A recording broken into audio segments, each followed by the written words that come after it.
Отбасы деген не?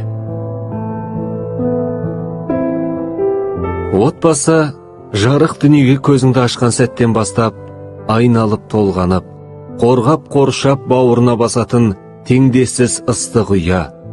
Отбасы дүниеге шыр етіп келген сәбидің бірінші рет өзін сенімді сезінетін, жан рахатына бөленетін алғашқы бақыты.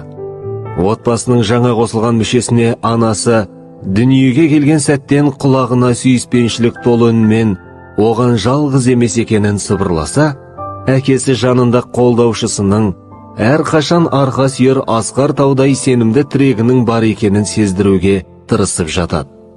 Сәби мына кең дүниені оған жанұясының ашып берген көз арқылы көре бастайды. Жылдар жылжып, балалық шақ өтіп, жастық шақ жетіп жеткіншек болады. Отбасы өмірдің әр баспалдағын өз аяқтарымен басу үшін сәбиін қанаттандырып өмірге баулайды. Балаға жан қиярлықты, опалы болуды, жақсы мінезбен иман негіздерін үйрететін кең ауқымды тәрбие мекені. Әр адам ұлттық мәдениет, дәстүр және құндылықтарды отбасынан мирас етіп алады. Адам баласы қайғыны да қуанышты да отбасымен бөліседі.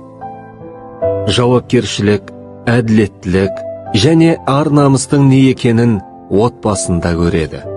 Адамгершілік сезімдері қалыптасады, алғашқы дағдыларды меңгереді.